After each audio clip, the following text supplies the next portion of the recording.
జీవితాన్ని ధర్మ మార్గంలో నడిపించు. నీకు తోడుగా ఉంది 9 టీవీ భక్తి. మాతృదేవో భవ, పితృదేవో భవ. నేను మీ డాక్టర్ శ్రీధర్. చాలామంది హోలీ పండగ గురించి చెప్పమని అడుగుతున్నారు. మనకి మార్చి నెల 3వ తారీఖున హోలీ పండుగ వస్తున్నది. ఆ హోలీ పండుగ గురించి అందరూ సెలబ్రేట్ చేసుకుంటున్నారు.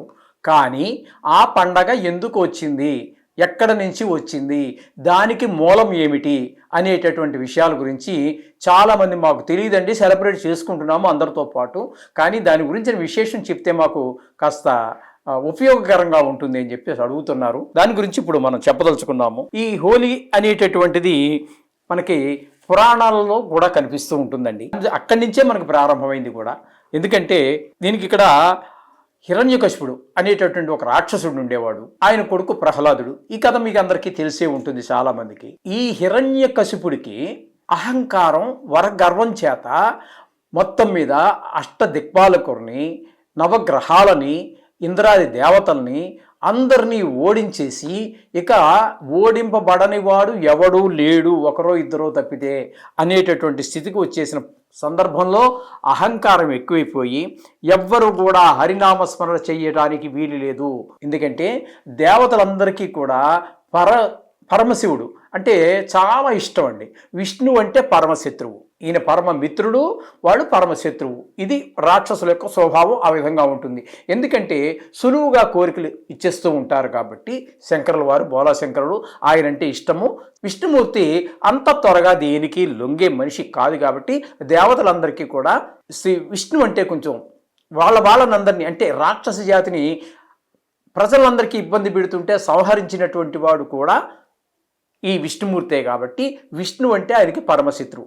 కాబట్టి ప్రజలందరినీ ఆదేశించేశాడు, సమస్త లోకాలని కూడా, ఎవ్వరూ హరినామస్మరణ చేయడానికి వీలు లేదు, హరిని పూజించడానికి వీలు లేదు, నేనే దైవాన్ని, అందరూ నన్నే పూజించాలి అని చెప్పేసి శాసనం చేసి వదిలిపెట్టేశాడు. ఈ విధంగా జరుగుతోంది. ఇలా ఉన్నటువంటి సందర్భంలో సాక్షాత్తు ఆ విష్ణుమూర్తి ఆయన కొడుకుగా ప్రహ్లాదు రూపంలో జన్మించడం జరిగి ఆయన హిరణ్యకశిపుణ్ణి ఆయన మాటకి ఎదురు చెప్పాలంటే అందరికీ భయమే, దేవతలతో సహా.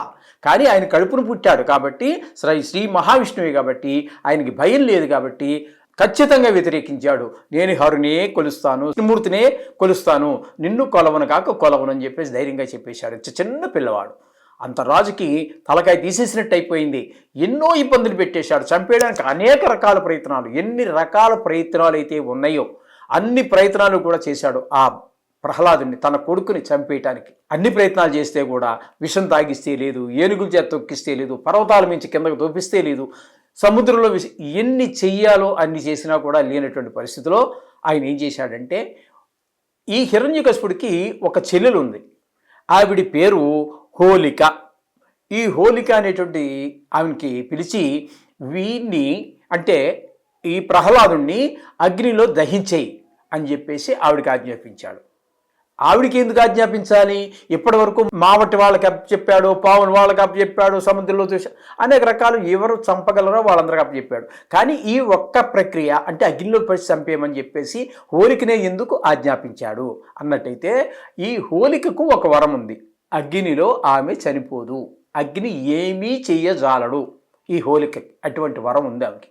కాబట్టి అగ్నిలో వీడిని చంపేయమని చెప్పేసి ఆజ్ఞాపించాడు హిరణ్యకశిపుడు. ఆమె ఏం చేసింది, ఈ చిన్న పిల్లవాడే కదా వీడు ప్రహ్లాదుడు, ఈ ప్రహ్లాదుని ఒళ్ళో కూర్చోబెట్టుకుని ఆవిడ అగ్నిలోనే కూర్చుంది, భయంకరమైనటువంటి అగ్నిలో. ఆ కూర్చోటంలో హిరణ్యకశిపుడు అనుకున్న, ఆమె అన్నగారైనటువంటి హిరణ్యకశిపుడు అనుకున్నది ఒకటి, ప్రహ్లాదుడు చచ్చిపోతాడని, ఆవిడ బతుకుతుందని వాళ్ళ ఉద్దేశం. కానీ మన నిర్ణయం కాదు, దైవ నిర్ణయమే నిర్ణయము. కాబట్టి ఇక్కడ ఏం జరిగిందంటే, ప్రహ్లాదుడు బ్రతికి బయటపడ్డాడు, ఆ హోలిక చనిపోయింది. మరి వరం ఉంది కదా, ఆమె ఎలా చనిపోయింది అన్నట్టయితే అక్కడే చిన్న మెలిక ఉంటూ ఉంటుంది. ఈ వరాలన్నీ కూడా అలాగే ఉంటాయి, ఎక్కడో చిన్న మెలిక ఉంటుంది, అది కనుక్కోవడానికి కొంచెం కష్టం. ఆమెకి ఒక్కదానికే ఆ ఛాన్స్, అవకాశం. ఈ పిల్లవాడిని అంటే ఎవరిని, ప్రహ్లాదుని ఒళ్ళో కూర్చోబెట్టుకున్న కారణంగా అది ఇద్దరికి పనిచేయదు కాబట్టి ఆమె అగ్నిలో దహనం అయిపోయింది. అర్థమవుతుందండి? ఆమెకి ఒక్కతి కనుక కూర్చుంటే అగ్ని ఏమీ చెయ్యజాలడు. కానీ ఈ పిల్లవాడైనటువంటి ప్రహ్లాదుని ఒళ్ళో కూర్చోబెట్టుకున్న కారణంగా ఆమె దహనం అయిపోయింది. ఆమెకి అవకాశం లేదు, ఆ వరం పొందలేదు ఆవిడ. ఈ ప్రహ్లాదుడు మరి సాక్షాత్తు విష్ణుమూర్తే కదండి, కాబట్టి ఈ ప్రహ్లాదుడు బతికి బయటపడ్డాడు. ఇదంతా ఆశ్చర్యకరం. ఇటువంటి సందర్భంలో వీళ్ళందరూ, ఈ రాక్షసి కూడా చాలా భయంకరంగా అందరినీ బాధ పెడుతోంది కాబట్టి ఆ సందర్భంగా ఆ హోలీ చనిపోయింది అనే హోలీకి ఆవిడ పేరు, ఆవిడ పేరు మీద ఈ ప్రారంభమైంది. అందరూ వసంతాలు అంటే రంగులు జల్లుకొని పండగ చేసుకున్నారు ఆ కాలంలో. అదే ఈనాటికి ఆవిడ పేరు మీదే హోలీ అనేటటువంటి పండగ. ఇది నా చిన్నప్పుడు ఉత్తరాది ప్రాంతం వాళ్ళు ఎక్కువ చేసుకునేవారు. ఈ దక్షిణాది ప్రాంతంలో ఎవరు దీన్ని చేసుకునేవారు కాదు. కాలక్రమేణా ఒక దగ్గర నుంచి ఒక దగ్గరికి అలా మారుతూ ముందుకు వెళుతూ వస్తుంది కదండి.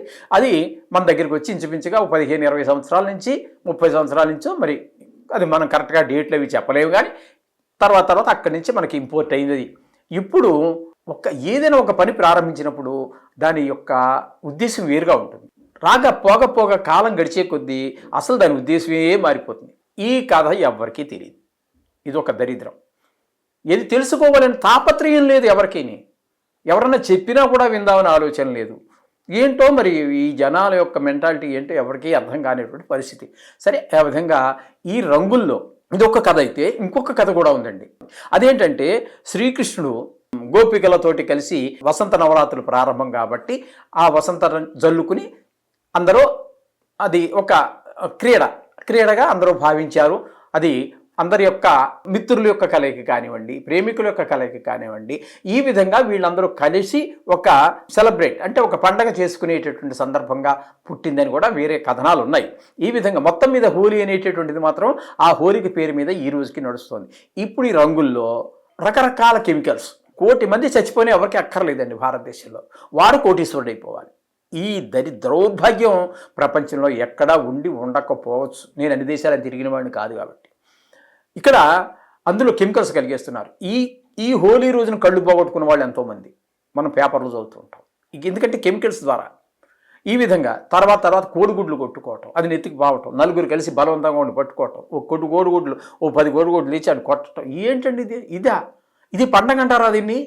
ఇది ఒక సెలబ్రేట్ చేసుకోవడం అంటారా? ఒక ఆనందం అంటారా? ఇది ఒక క్రీడ అంటారా? దీన్ని ఏమనాలి? అంత దౌర్భాగ్య స్థితిలోకి వచ్చేసింది ఈ రోజునే ఈ హోలీ పండగ.